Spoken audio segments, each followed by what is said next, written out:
Hola, buenas tardes. ¿Qué tal? ¿Cómo estáis? Hoy tenemos con nosotros a un invitado de auténticamente de lujo como es Daniel Lacalle. Hola Daniel, ¿cómo estás? Me encantado de estar con todos vosotros, un placer para mí. Muy bien. Tenemos la suerte, la enorme suerte de que vamos a ser, no sé si de los primeros canales o el primero, que va a venir Daniel a contarnos su nuevo libro, Haz crecer tu dinero. Y vamos a empezar por presentar a Daniel por si algún extraterrestre que está viéndonos no sabe quién es Daniel Lacalle, ¿no? Vamos a hacer una pequeña semblanza de su currículum vitae, aunque te digo, Daniel, que es difícil resumir tu currículum, ¿eh? Así que Bueno, vamos a hacer un pequeño intento.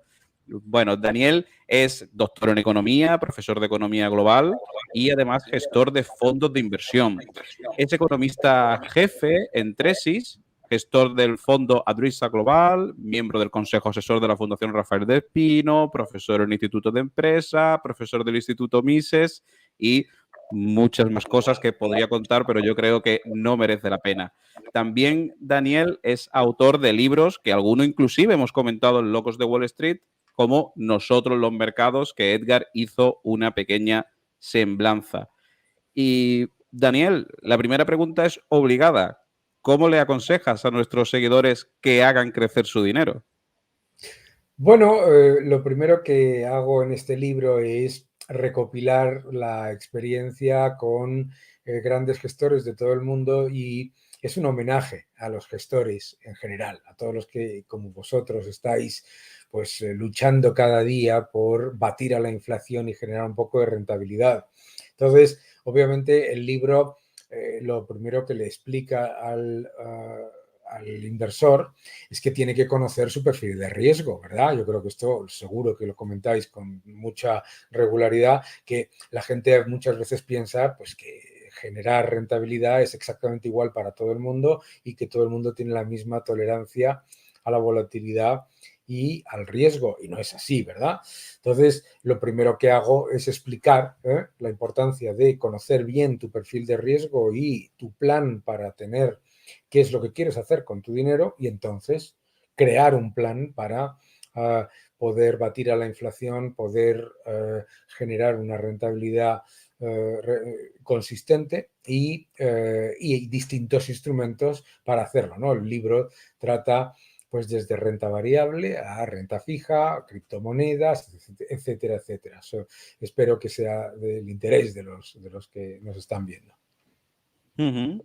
Tenemos con nosotros también a Edgar, que es gestor de fondos reciente. Y bueno, precisamente lo que estás comentando, Daniel, ahora tienen los gestores un reto por delante, porque claro, tienen que no solo conseguir rentabilidad, que ya per se en los mercados estamos viendo que no es fácil, sino además batir a una inflación que, bueno, ya de coyuntural parece que nos vamos olvidando, ¿no? Entonces, doble reto, ¿no, Daniel? Yo creo que doble reto y además complicado porque venimos de un año, el año 2021 y también el 2020, en el que las rentabilidades han sido muy altas y las valoraciones son muy exigentes. Entonces, es muy difícil adicionalmente porque las personas que estiman pues que es una época de alto riesgo, pues está viendo cómo los bonos caen, ¿verdad? Y a la vez las personas que ven pues que la inflación es muy elevada están encontrando en la renta variable un enorme nivel de volatilidad. Entonces es muy complejo. Eso es lo bueno, eso es lo que yo creo que no existe ningún gestor que se queje cuando las cosas son difíciles y yo creo que, bueno, pues ahí es donde merece la pena encontrar las grandes oportunidades que encontraremos para los próximos 15, 20 años. O sea, es en periodos como estos gente llama de incertidumbre, ¿verdad? En los que los inversores encuentran esas joyas en las que se generarán rentabilidades superiores durante los próximos 5 o 10 años. Ujú. Bueno, pues Daniel, tenemos también con nosotros, aparte de Edgar, que lo conoces perfectamente, a Che, que es doctor en economía, Entonces yo creo que, Che, Edgar, lo mejor es que hagamos un debate, que le preguntemos, ya que tenemos una personalidad como Daniel, pues por temas económicos que preocupan a toda la ciudadanía, ¿no? Como pueden ser la inflación, como puede ser a las 8, ¿qué dirá Powell, que está todo el mundo pendiente? Pues no sé si tenéis alguna pregunta en cartera para hacerle a Daniel, aprovechando que lo tenemos con nosotros. Bueno, yo sí que tengo una pregunta y sabiendo que Daniel es un gran experto en energía, ¿no crees que es el momento para invertir en los sectores energéticos, ¿no? En tu gran libro, La madre de todas las batallas, lo explicaste muy bien el anterior ciclo, ¿no? Y ahora estamos precisamente en un ciclo que sería un poco lo contrario, ¿no? Entonces el petróleo estaba destinado a bajar y ahora el petróleo está casi como destinado a mantenerse en un nivel alto, a pesar de que el mercado seguramente esté descontando que estos niveles del petróleo son pasajeros. Cuando si miras datos de oferta y demanda, pues, podría indicar de que no es así, ¿no? Y que lo peor no lo hemos visto todavía. No sé qué opinión tienes sobre esto. Bueno, yo creo que efectivamente estamos en un ciclo contrario al que comentábamos en el libro La madre de todas las batallas, The Energy World is Flat. Explicábamos un proceso de desinflación en materias primas que duró desde el año 2011 hasta el 2019 y ahora estamos en un periodo de inflación en materias primas, no solamente en materias primas, sino en general, por esa acumulación de estímulos monetarios que se van, obviamente, más cantidad de dinero a unos bienes más relativamente escasos. Entonces, el gran reto aquí es no caer en el error de pensar que el petróleo o el gas natural suben siempre y además que van a tener siempre el mismo comportamiento.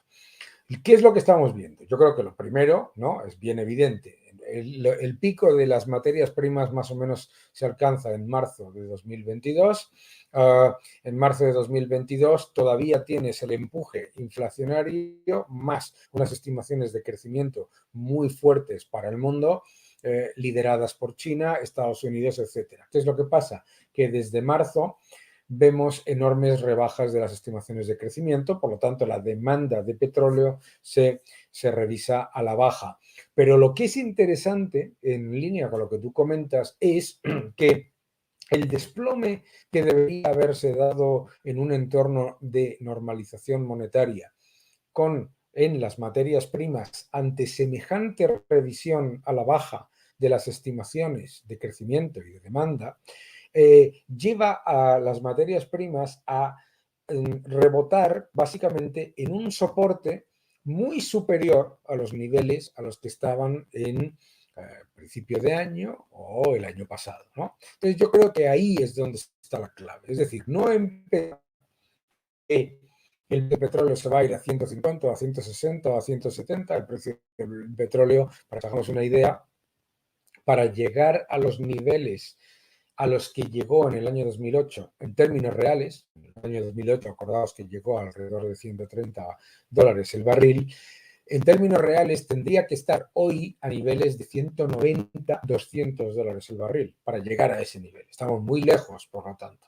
Entonces, la probabilidad de que el petróleo tenga unos picos de volatilidad muy fuertes es enorme, es enorme. Y yo creo que invertir en energía hay que hacerlo, pero claro, yo creo que mucha gente que está invirtiendo en energía está diciendo, bueno, pero ¿por qué estoy invirtiendo en energía? Y sin embargo, muchas de las empresas energéticas pues están corrigiendo muy rápidamente. Claro, las empresas mejor expuestas al ciclo energético ahora son probablemente las empresas de servicios, ¿no?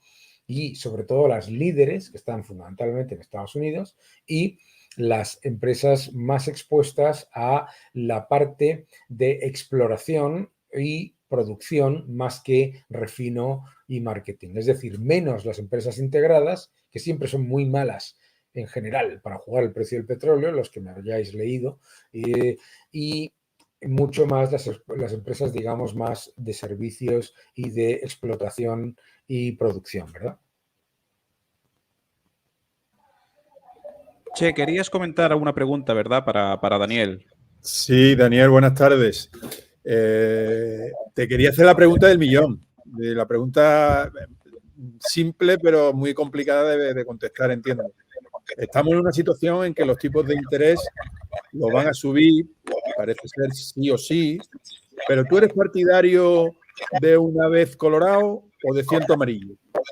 Quiero decirte, este progresivo incremento esperando que la inflación dé de sí por sí sola, o hacer un estilo Volcker y hacerlo cuanto antes para que el daño que se genere sea menor. Porque si esperamos mucho, podemos hacer más daño todavía a la economía.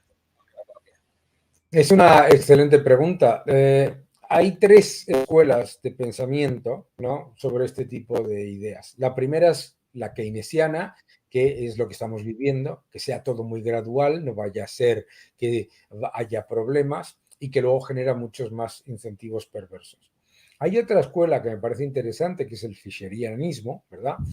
Por Irving Fisher, que lo que hacen es decir, ojo, lo que hace falta es subir los tipos de interés de verdad, porque entonces es cuando se genera la verdadera reacción positiva de los mercados y de los inversores y de los consumidores en ahora de como tú has dicho, me parece que el concepto de ponerte rojo una vez más que ciento amarillo funciona bastante mejor. Y luego está la posición de la escuela austríaca, que es que no se deberían tocar los tipos de interés ni para arriba, ni para abajo, ni para el medio. Los tipos de interés deberían fijarlos, los debería fijar el mercado.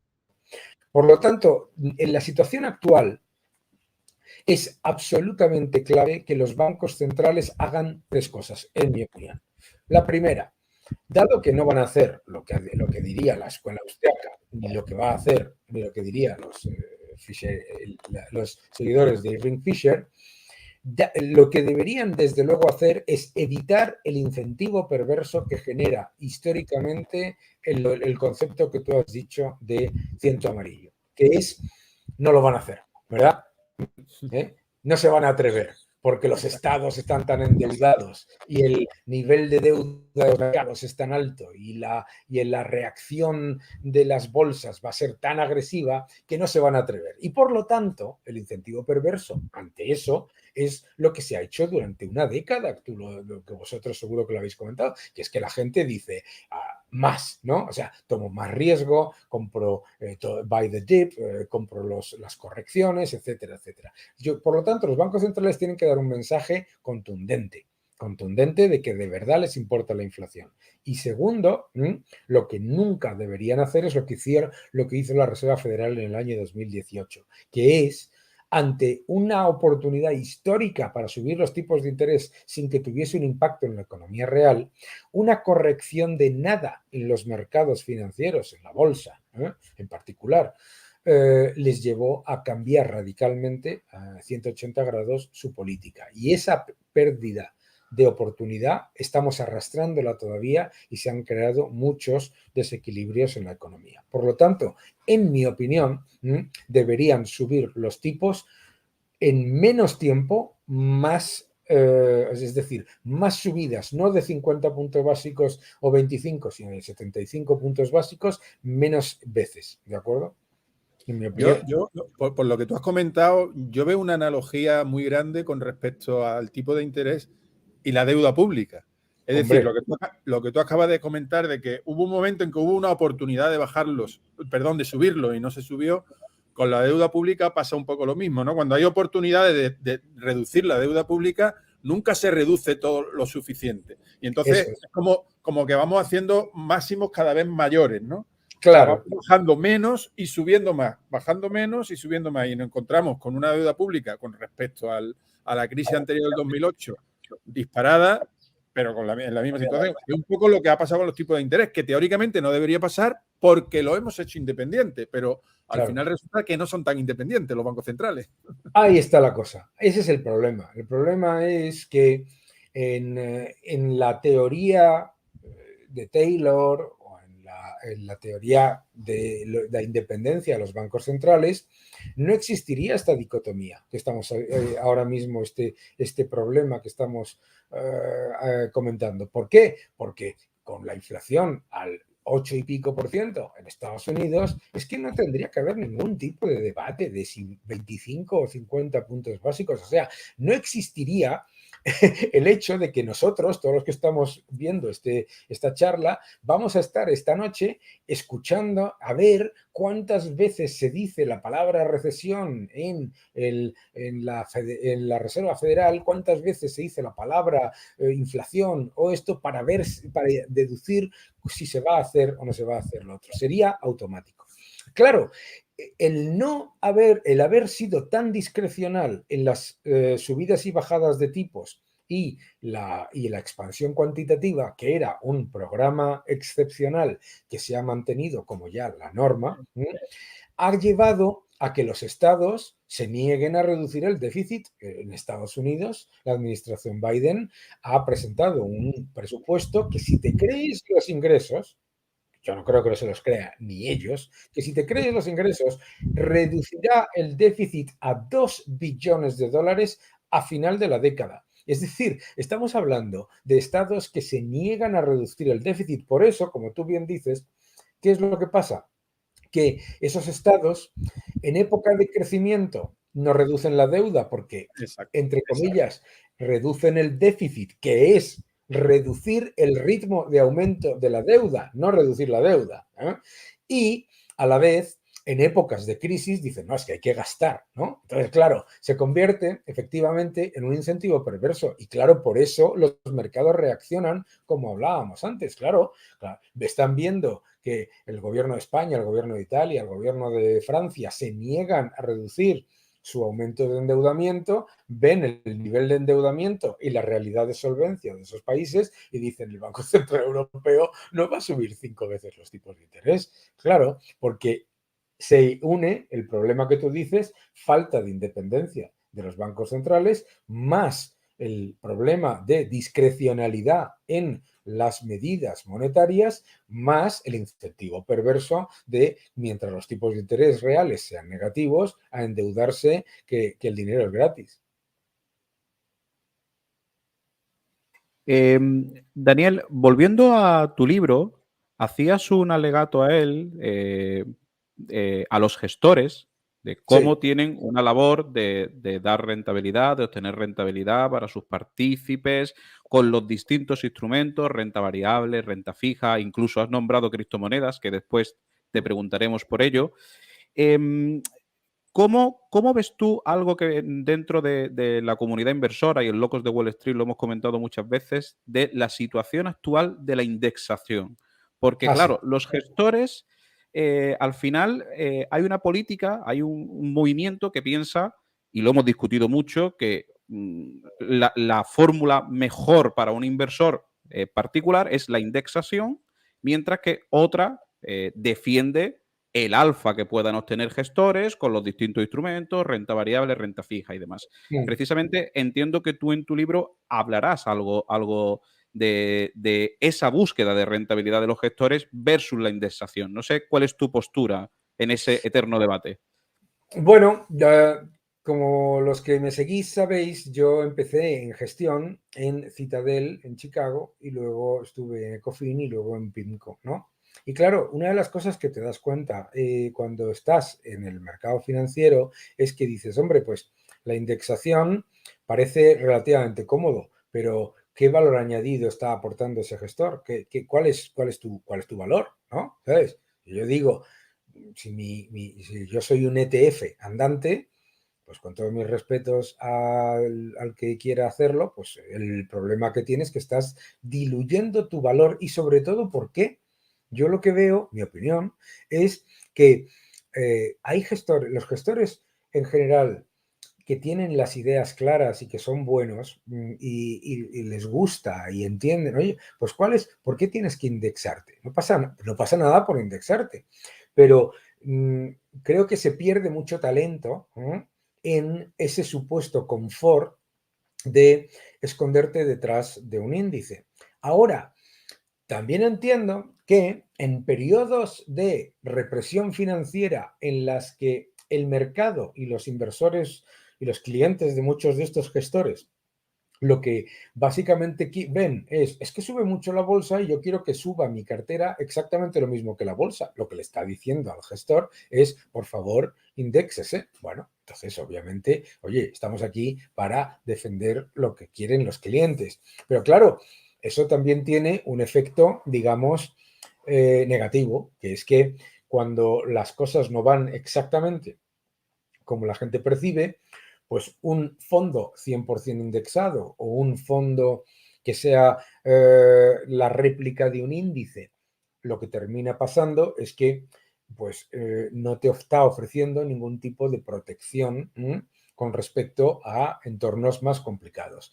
Yo sobre todo lo que veo es que a mí me parece que hay una maravillosa capacidad de análisis en todos lados. O sea, yo es que desde gente que escribe en Twitter a gente que escribe en blogs y tal y que cual, yo veo gente, un talento ahí fuera y unas ideas tan buenas que digo, ¿por qué esta gente tiene que estar con un corsé de una indexación, ¿no? Yo entiendo que es muchísimo más arriesgado y muchísimo más estresante trabajar en desindexado y buscando puramente alfa. Lo entiendo totalmente porque lo viví y feliz y oye, no pasa absolutamente nada. Pero yo creo que la gente debería poner a trabajar su talento, ¿no? Y sobre todo ahora, porque claro, ahora en el entorno en el que nos enfrentamos, piensa lo siguiente. Cuando tú te indexas, tu exposición a los grandes pesos de los índices es brutal. Pero claro, el alfa que tú generas en una empresa que sea un enorme componente de un índice es muy bajo, porque ¿qué vas a saber tú de, yo qué sé, Deutsche Telekom o de, no sé, o de Santander, que no sepa todo el mundo, ¿no? Entonces, pero el otro problema que tienes es que con esos, cuando estamos en un periodo de riesgo de estanflación, los valores que peor lo hacen a medio plazo son los valores de renta de posición, que son justamente en la inmensa mayoría de las bolsas del mundo los que más pesan en los índices. Es decir, los grandes conglomerados que tienen que no se pueden escapar de un país y que cuando viene el Estado y dice un windfall profit tax o lo que sea, pues les crujen, ¿no? Entonces, hombre, pues a mí me parece que el enorme talento que hay ahí fuera, que cada vez es mayor y que cada vez tiene más capacidad de buscar oportunidades, hay que ponerlo a trabajar. Esa es mi opinión. Muy bien, y en tu subtítulo, Daniel, nos dices que en el libro van a tratar tus experiencias con los mejores inversores del mundo. ¿Quién considerarías el inversor con el que más has aprendido o que más admiras? Yo con el que más he aprendido ha sido con Ken Griffin, vamos, no con el que más he aprendido, o sea, un bootcamp de aprendizaje, porque además aprender jugándote todos los días. Ken Griffin, el dueño de Citadel, o sea, yo si le pudiese recomendar a alguien, si tuviese la oportunidad, obviamente, y le contratasen de trabajar allí, lo que se aprende en tan poco tiempo, eso sí, sufriendo lo que no tiene ni nombre. Es como una película estas de marines, pero de la inversión, pero se aprende muchísimo. Y lo que aprendí, y muchas de las cosas que vienen en el libro, la verdad, las aprendí porque fue eran constantemente como bofetadas de realidad, ¿no? De todas las cosas que yo había incorporado digamos, del mainstream, de lo que se explica en manuales, de lo que se dice en la prensa tradicional, etcétera, etcétera. El aprender de esa manera, la verdad, y estaré agradecido toda mi vida a esa increíble experiencia que me permitió además tener además un enorme éxito en el sentido personal, ¿no? Pero para mí, y hay una de las personas que cito en el libro, Sunil Jagwani, que que ha demostrado ser una auténtica estrella, un auténtico monstruo de la generación de valor, ¿no? De esa gente se aprende siempre. Otra persona, obviamente, que fue una auténtica maravilla trabajar con ellos dos, Bernard Lambilliot en Ecofin y Bill Gross, Mohamed El-Erian, Virginie Maisonneuve, Andrew Bowles en PIMCO, una gente espectacular. Pero en general, yo lo que he tenido la enorme suerte, y en Tresis estoy trabajando con gestores estupendos como Jacobo Blanquer, lo que te das cuenta es, primero, de estar rodeado de gente, que todo el mundo es mejor que tú, es lo mejor que puedes hacer. Y lo segundo es que es el nivel de humildad constante que tienen los mejores inversores en cuanto a reconocer sus errores, aprender de sus errores, que es una de las claves que explico en el libro, ¿no? Y para aquellos que se estén iniciando en el mundo de la inversión, que nosotros muchas veces recomendamos pues, los típicos libros, los clásicos, ¿no? Para aprender, y es verdad que una vez pues estás en el mundo de la inversión desde dentro, la realidad te pega bofetones por todos lados. ¿Qué le dirías a ese inversor, ¿no? Para que se continuara formando, pero desde un punto de vista un poco más outsider, ¿no? Un poco las experiencias que tú has adquirido como gestor y que otros inversores como Griffin pues te han enseñado a base de eso, de bofetones. De bofetones, claro. ¿Y por qué? Decía Chris Rock, el comediante, que no se pueden hacer diamantes abrazando y suavemente a piedras de carbón, a rocas de carbón. Hay que apretar. Y así es como aprenden de todo el mundo. El error que comete mucha gente, que cometemos todos de hecho, es pensar, que has aprendido todo y todos los días te llevas una sorpresa y aprendes algo nuevo. B, el pensar que los buenos nunca se equivocan. Y son dos errores tan grandes que llevan a mucha gente a sentir que su enorme talento, pues probablemente pues no sea tanto. Porque claro, si dicen, hombre, pues yo he hecho todo mi trabajo, he analizado bien una empresa, he comprado esa empresa a una valoración que me parecía atractiva y me ha hecho un profit warning de 3 pares de narices y me he llevado una piña de enorme, ojo, es que no tengo ni idea. No, si eso le ha pasado a muchísima gente, lo que tienes que hacer es aprender y continuar. Y ese bagaje de aprender de las piedras en el camino y de los errores es el éxito. El éxito no existe sin fracasos importantes, por supuesto, y aprender de ellos, claro, no fracasos importantes y repetirlos una y otra vez, ¿verdad? Sino aprender de ellos. Entonces, yo lo que le diría a todos los que nos están viendo es mucho cuidado con la gente que te está diciendo que nunca se equivoca, porque eso es falso. Segundo, nunca pienses que tú eres malo porque te hayas equivocado, sino que cuál es la razón por la que te has equivocado, no pasa nada. Y tira para adelante. Y tercero, jamás te escondas detrás de un equipo o de un grupo de personas para justificar una rentabilidad pobre o una rentabilidad alta, tampoco. O sea, tu nombre, con nombres y apellidos en los éxitos y en los fracasos. Y cada vez que lo pienses, digas, oye, venga, vamos para adelante. Y así es como se hacen los grandes inversores, y los hay estupendos, y los hay estupendos en España, pero vamos, pero das una patada en el suelo y salen inversores gigantes, absolutamente, con muchísimo talento. Y ojalá en España hubiese más cultura de trabajar esos inversores en fondos en donde tu nombre está ligado a tu rentabilidad, como pasa pues en Green Arrow, o en Millennium, o en Citadel, o en tantísimos otros hedge funds, que el poder tener un track record portátil es absolutamente clave para crecer, ¿no? Como todo en esta vida, yo creo, ¿no? Pues Daniel, ha empezado comentando la situación para la inversión tan complicada que tenemos ahora mismo, ¿no? Un poco, lógicamente, paralelo a la situación económica y a los tipos de interés. Estamos en una situación de tipos de interés reales negativos del orden del 7, 8 y veremos, ¿no? Y veremos.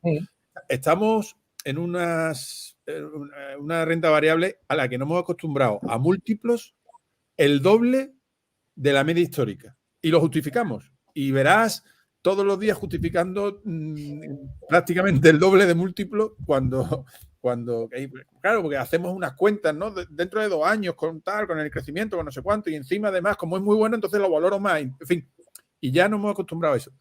Y después hay verdades absolutas que yo desde mi punto de vista es lo que no hay en la inversión, y que muchas veces se utilizan y dan mucho miedo, sobre todo para la gente que está empezando, ¿no? Y a la que nosotros nos estamos dirigiendo, ¿no? Una de ellas, por ejemplo, es, bueno, pues que hay que endeudarse al 1% porque la inflación está al 10%, ¿no? Claro. O otra es que hay que estar invertido al 100%. Y ojo, porque si tú tienes una alternativa, las dos son verdad. Claro. Pero si no la tienes, vas a hacer un pan, ¿no?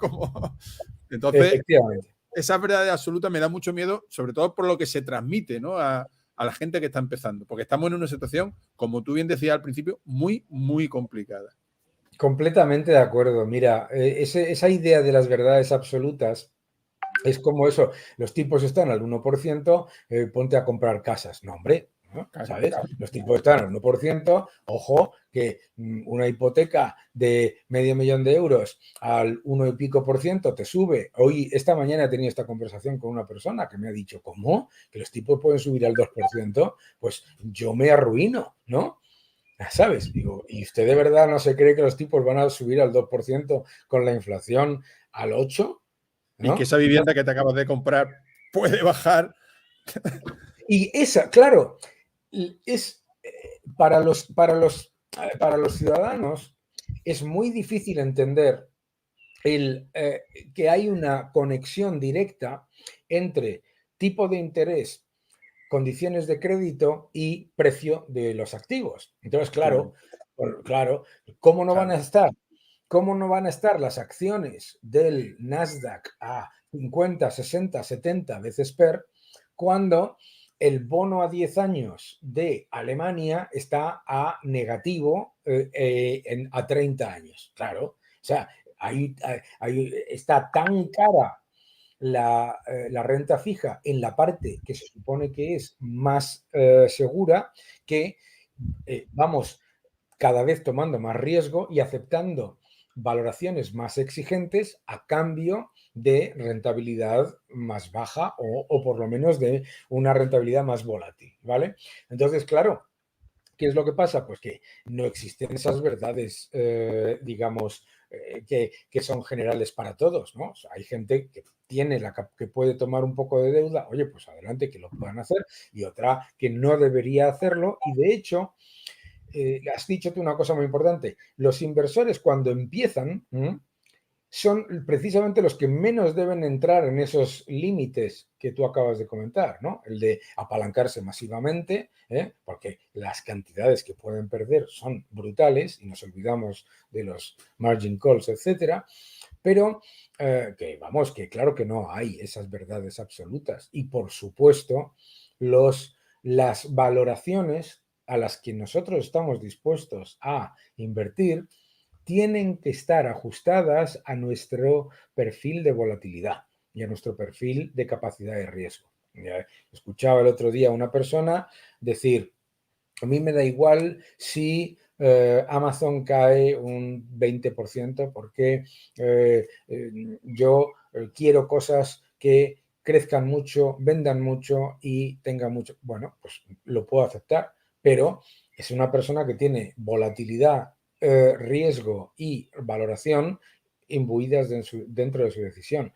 Ese no debe ser el caso de la gente que empieza. La gente que empieza lo que debe de hacer es ir poco a poco generando un patrimonio que le permita estar confiado para seguir invirtiendo y que no se encuentre en una posición en la que su patrimonio desciende a medida que invierte más, ¿no? Daniel, en la sinopsis de tu libro dices literal que sostiene que no existe la fórmula del éxito en la inversión, pero sí del trabajo. Y además dice que es muy importante que todo inversor tenga atención al detalle y aplicar un pensamiento crítico. Te vuelvo a plantear una cuestión que muchas veces en Locos de Wall Street hay posturas contrapuestas en muchos invitados que incluso traemos, que es que hay gestores que simplemente se centran en la empresa a la hora de seleccionarla, en la micro, mientras que otros gestores lo hacen al revés, es decir, empiezan estudiando la macroeconomía, por ejemplo, Edgar lo hace así, y en función de lo que nos diga esa variable, la macroeconomía, ya va apuntando un poco la selección. Tu experiencia de inversores que has comentado, que vas a hablar en el libro, de relación que has tenido con ellos, dentro de esas dos vertientes, ¿cuál te encaja a ti más, a Daniel Lacalle? Yo creo que en realidad no, es que no deberían ser excluyentes, pero desde luego es súper peligroso decir, esto lo hemos escuchado en alguna ocasión, yo solo me preocupo por los fundamentales, pero si no hay nada más, pero si no hay nada más fundamental que la política monetaria, ¿qué hay más fundamental que lo que informa el coste de capital al que estás descontando los flujos de caja de una empresa? Segundo, la micro, ojo, en cualquier valor, sobre todo con cierta capitalización, aproximadamente el 70-80% de lo que estás comprando es terminal value. Los que nos estáis viendo, valor terminal es lo que queda muy por detrás de tu capacidad de analizar los beneficios empresariales. O sea, yo he sido analista, fui analista 1 año y medio, ¿eh? Pero yo he sido analista, claro, tú haces un modelo.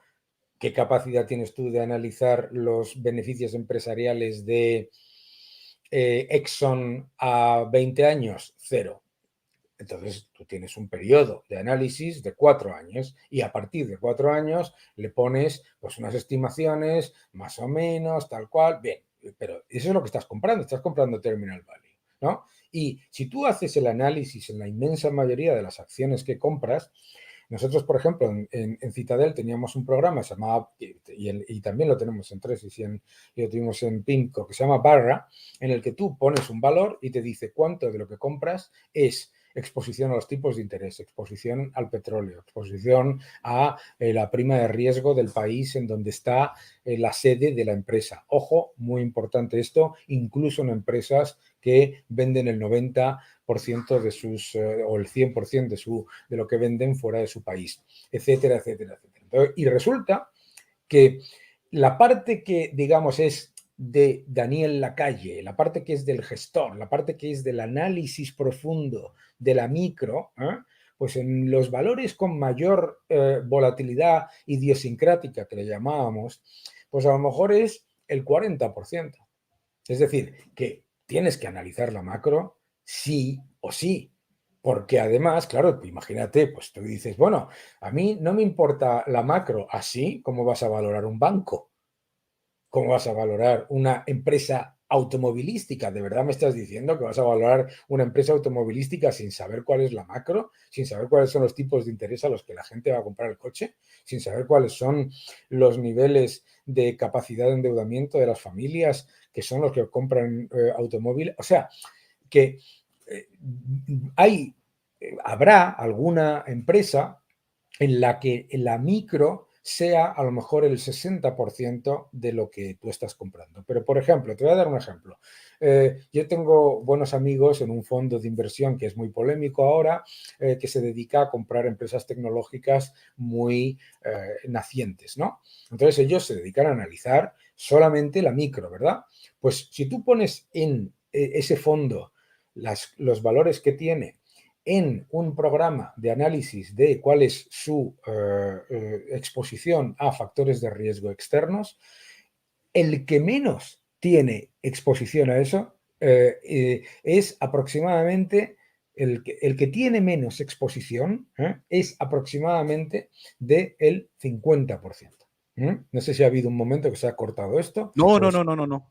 Ah, vale, porque me ha dado la sensación. No, lo que te quería decir es que incluso en valores, startups tecnológicas que tienen no sé qué, un tal, resulta que aproximadamente el 50% de lo que estás comprando es exposición a los intereses y exposición monetaria. Por eso, Cathy Wood, que es una maravillosa inversora, está sufriendo tantísimo en un periodo de subida de tipos de interés y un periodo de reducción del balance de los bancos centrales, porque el 60% del valor que estás comprando de muchas de las empresas que tienen en su cartera está expuesto fundamentalmente a esos dos factores, ¿no?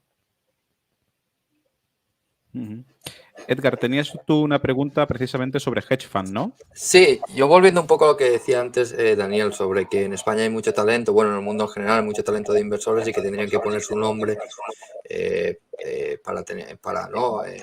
para jugarse la reputación y que le dejaran actuar.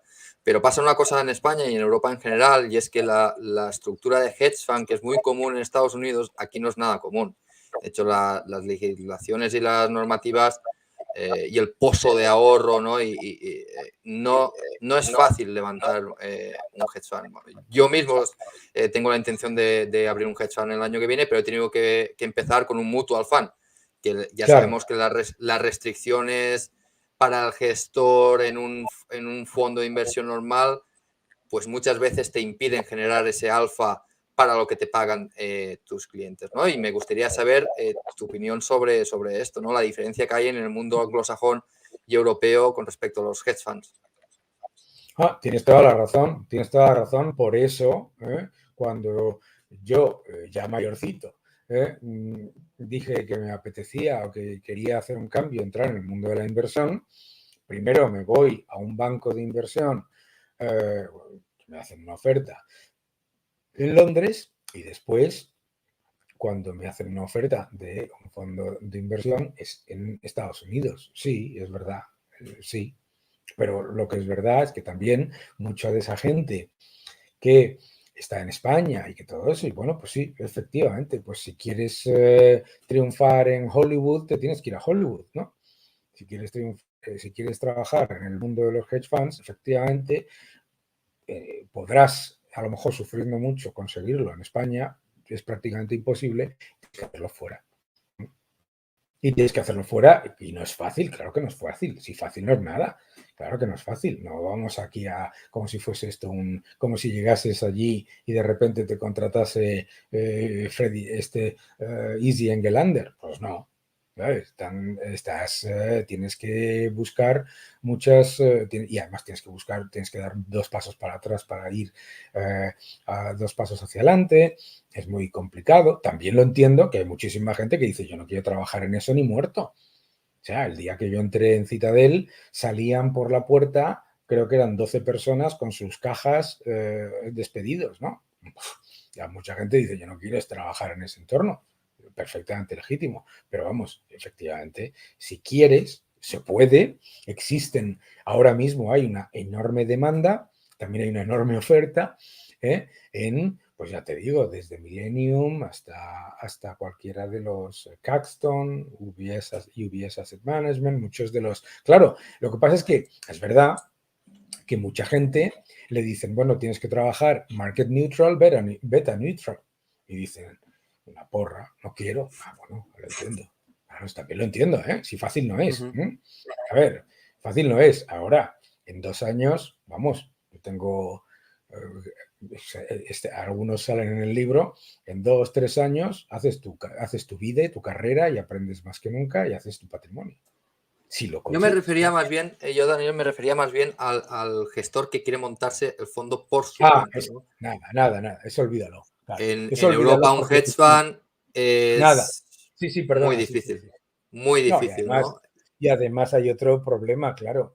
Hay otro problema que es la estructura de los clientes, ¿no? O sea, yo me he dado cuenta aquí en España y en Europa en general que el universo de los clientes pues es una persona que es muy conservadora, muy patrimonialista, de una cierta edad probablemente, y por lo tanto, pues con otro perfil, ¿no? Que no quiere, por eso tiene mucho más éxito un fondo, un mutual fund, y mucho más éxito un fondo por el perfil de los clientes. Claro, en Estados Unidos, es que yo recuerdo cuando, tuve cierta oportunidad de conocer a algunos de los clientes que tenían algunos de los fondos en los que yo he trabajado y claro, pues dices, joder, te aparece de repente un dentista que es vecino de Oprah Winfrey, pues dices, hombre, muchos dentistas en Europa no hay que puedan ser vecinos de Oprah Winfrey, ¿no? Eso es, la estructura del ahorro en Europa es distinto, ¿no? Y los perfiles de riesgo son distintos. Totalmente.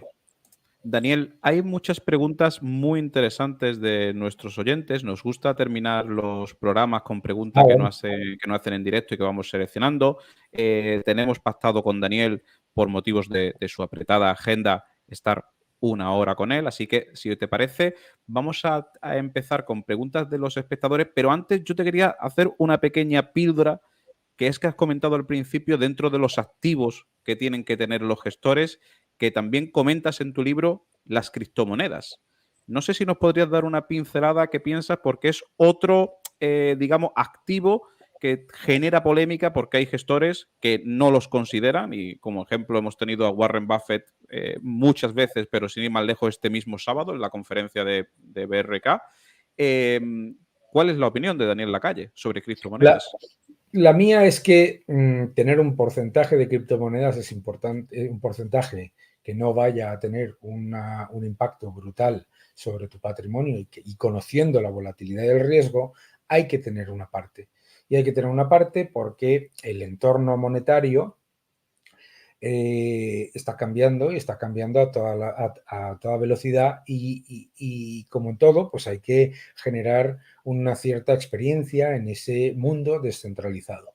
Yo entiendo perfectamente la razón por la que Charlie Munger o Warren Buffett no quieren tener y están en contra de las criptomonedas. ¿Cómo no lo voy a entender? Si Berkshire Hathaway es el mayor beneficiario o uno de los mayores beneficiarios de la moneda fiduciaria que es el dólar, claro, no quiere, lo entiendo perfectamente. Y entiendo perfectamente además que es otro estilo de inversión. Ellos prefieren invertir en activos reales, maravilloso. O sea, no es una crítica. Yo creo que, pero yo sí creo que igual que hay que mirar oportunidades en tecnología disruptiva, no hay tecnología más disruptiva que la descentralización del sistema monetario, que yo creo que es imparable, ¿no? Pues me ha encantado tu respuesta, Daniel. Pues empezamos con oyentes. Le damos las gracias a Alberto Rubio, que nos ha hecho una contribución. Y más que una pregunta, hace una reflexión que no sé qué opinas, Daniel, pero educación financiera y ahorro, tendencias contrarias en estos tiempos. Y yo apostillaría máxime en España, que parece que la Totalmente. educación financiera está un poco lastrada, ¿no? La educación financiera no es que esté lastrada, es que además está demonizada porque, vamos, de hecho, el primer capítulo del libro habla sobre lo que Alberto Rubio está comentando, que es esa tendencia aterradora que se le está introduciendo en la mente al ciudadano medio, que es, uno, que ahorrar es malo, ¿no? Dos, que saber sobre finanzas y sobre economía, pues es innecesario, ¿no? Y claro, luego pasa lo que pasa, ¿eh? Luego pasa que te venden bonos al 8% de una bodega en quiebra y consideras que es una buena oportunidad, o no sé qué, de un bosque o trozos de un bosque como inversión a largo plazo, ¿no? O sea, yo creo que es absolutamente clave y eso, y me gusta el concepto ese de tendencia contraria, sí, pero hay que defenderla. Muy bien. Alfonso nos dice, ¿qué le parece al señor Daniel Lacalle la inversión por dividendos? Bueno, hay una cosa en todo esto que estamos comentando, que es los estilos de inversión como, digamos, como si fuesen, ¿sabes? Los metaleros, ¿no? Somos de 2 o 3 grupos, ¿no? Los de Iron Maiden contra los de Judas Priest, ¿no? Bueno, pues no, ni una cosa ni otra. Primero, inversión por dividendos, obviamente, si una empresa está pagando dividendos, significa, suele ser, y lo está haciendo porque tiene caja excedentaria, porque tiene mayores beneficios y porque tiene un sólido balance, es una empresa que merece la pena invertir y esas empresas suelen hacerlo mejor a medio y largo plazo que las que no pagan dividendos. Pero ojo, porque hay mucha trampa con el tema de los dividendos. Y los inversores en el IBEX son, y hay un capítulo en mi libro sobre el IBEX, son los primeros damnificados de la salvajada de tiene un alto dividendo. Porque puede tener, una alta rentabilidad por dividendo se tiene porque la acción es una basura o porque se paga un alto dividendo. La rentabilidad por dividendo es el precio de la acción y el dividendo. 2, una alta rentabilidad por dividendo no tiene por qué significar que van a pagar ese dividendo, ni mucho menos que se lo puedan permitir. Y 3, hay muchas empresas y mira, hablábamos antes de errores. El mayor error que yo he cometido como inversor fue con una empresa noruega que pagaba un brutal dividendo, además de tener un crecimiento espectacular. Claro, y ese dividendo no se lo podía permitir bueno, creo que estuvo al borde de la quiebra, ¿verdad? Entonces, mucho cuidado con pensar que una empresa, porque pague dividendo, en sí misma es buena. Puede haber muchas, y de hecho en Europa muchísimas, que pagan el dividendo.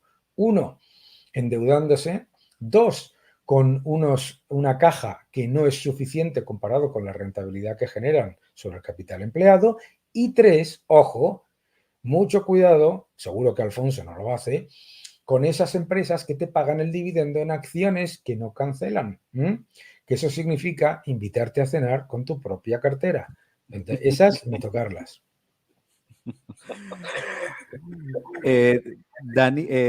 Chipping Troll hace otra pregunta de otro instrumento que cuando Daniel has comentado al principio del libro los instrumentos financieros que usan los gestores, no sé si lo has enumerado, que son las opciones financieras.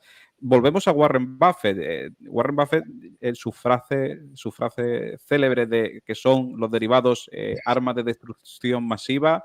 No sé, Daniel, si tú ahí coincides con Warren Buffett, ¿no? ¿Qué opinión te dan el uso de opciones y derivados de tu experiencia con gestores? No sé si incluso en tu libro entiendo que lógicamente saldrán a colación, ¿no? Nosotros utilizamos muy pocos derivados. No tengo nada en contra de utilizar los derivados, pero es verdad que la frase que decía Warren Buffett de que los derivados son armas de destrucción masiva es porque dan una sensación de una seguridad que no tienen y da una sensación de una falta de riesgo que no tienen, ¿no? Es decir, disfrazan el riesgo, ¿de acuerdo? Entonces, pues yo siempre he preferido las estrategias plain vanilla, ¿no? Sobre todo porque cuando yo empecé, como te digo, en el bootcamp de la inversión en Citadel, ¿no? Entonces, claro, yo he visto mucha gente que por derivados se ha encontrado con que el capital que tiene para invertir se le ha diezmado, que entran en los anglicismos, se le ha diezmado en muy poco tiempo. Entonces yo prefiero las estrategias, yo particularmente plain vanilla. ¿Significa eso que no se puedan buscar opciones de generar un poquito más de alfa vía derivados? Eso no lo quita nadie. Mi compañero Jacobo Blanquer, lo hace y lo hace muy bien. O sea que, pero vuelvo al tema, los instrumentos, igual que este bolígrafo, son instrumentos. Y lo que hay que hacer es utilizarlos de la manera en la que uno esté cómodo. Yo puedo utilizar este bolígrafo para escribir o puedo utilizar este bolígrafo para tirarlo contra la cámara y se fue al carajo nuestra charla, ¿no? El instrumento no es el problema es la gestión, ¿no? Entonces, inversión por dividendo, sí, pero ojo con el tema de los dividendos pagados con acciones o los dividendos pagados con empeoramiento del balance. Hay otra pregunta, Daniel, de UUP. Igual que comentabas que en tu libro hay una sección dedicada solamente al IBEX, no sabemos si en tu libro, porque hay una cosa que debemos decir a los espectadores, que el libro de Daniel va a salir en breve a la venta, es decir, todavía no hemos tenido la suerte de leerlo. Entonces, te preguntamos, Daniel, si va a haber una parte dedicada precisamente a esto que pregunta UUP. ¿Inversiones en China, sí o no? ¿Los mercados emergentes dentro de una cartera o son la eterna promesa? Bien, hay una parte sobre mercados emergentes en la que explico que el gran problema de los mercados emergentes es que nunca emergen, ¿no? Entonces, lo primero que tenemos que entender es que cuando uno compra mercados emergentes, ¿por qué los compra? Porque tienen mucho crecimiento, ¿vale? Ah, estupendo. ¿Y quién no sabe eso? Ah, gracias. Es decir, está ya en las valoraciones, aunque nos parezca que las valoraciones son baratas. Es decir, China parece ópticamente barata, pero no es porque no esté incorporado en las valoraciones del Hang Seng o del Shanghai Index ese crecimiento del 6 o del 5% de la economía anual, sino porque lo que está incluido en esas valoraciones y la razón por la que tiene múltiplos más bajos es el nivel de destrucción de valor de muchas de esas empresas. Entonces, ¿cuál es el problema para mí de los países emergentes? Primero, la inmensa mayoría de las grandes acciones en las que puedes invertir en países emergentes son empresas estatales. Yo no invierto en empresas estatales. Nunca. Jamás. ¿Por qué? Porque recuerdo un viaje cuando estaba en Pinco con un inversor que decía: las empresas más atractivas del mundo son Gazprom y Petrobras. Vaya dos castañas. Vaya dos castañas intocables, ¿sabes? Entonces, lo que no invierto en empresas estatales. Y lo segundo, con los mercados emergentes, es lo que está pasando en China. Es que es complicado valorar la destrucción de valor y el intervencionismo político. Es decir, ¿cómo valoras tú el hecho en una empresa, el hecho de que si al gobierno o al partido en el gobierno le cae mal el presidente de la empresa, desaparece durante 6 meses? Yo no sé cómo valorarlo, pero sé que la acción, como está cotizando hoy en día, no es barata. Entonces, exposición muy baja. ¿Por qué? La historia nos demuestra que en el S&P 500 tienes, para conseguir la rentabilidad del S&P 500, tienes que tomar 5 veces más riesgo con los mercados emergentes para conseguir la misma rentabilidad. Y que solamente consigues esa rentabilidad en periodos de represión financiera en las que el dólar se desploma. No es el momento. Daniel, la última, muchas gracias y disculpa a los que se han quedado sin contestar preguntas.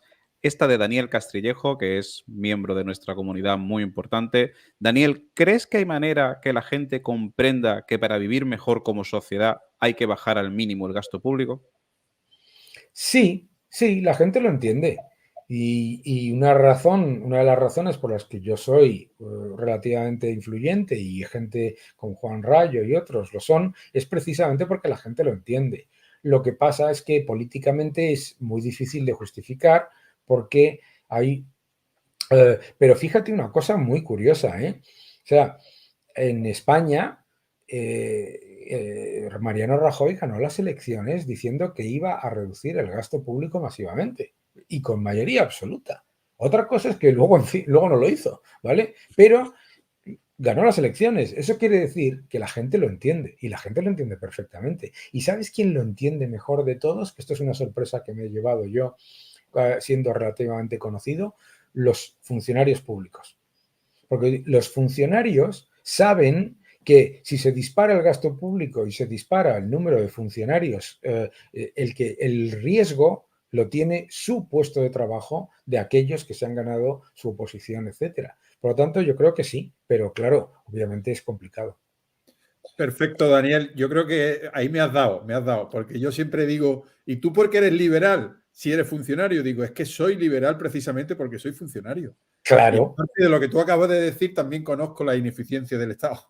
Y la cantidad, y eso, claro, los de Podemos y los otros y tal y que cual, el socialismo y te intenta convencer de que todos los funcionarios son socialistas y por lo tanto, pues los partidos liberales o de centro derecha tienen que tener mucho cuidado con esos funcionarios porque nunca les van a votar. Y es falso, porque la inmensa mayoría de los funcionarios de carrera con una que saben lo que es la administración pública y que entienden bien el gasto público, lo que no quieren es que se dispare el gasto público porque saben que lo que está en peligro es su sueldo. El mío no, ¿sabes?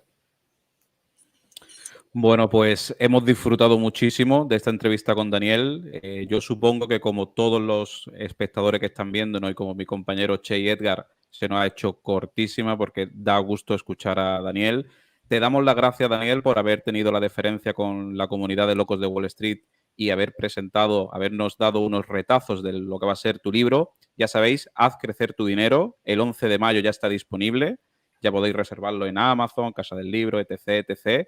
Y bueno, los que no hemos quedado con ganas de más, pues ahí tenemos, haz crecer tu dinero, ¿no? Para el día 11 ya empezar con él.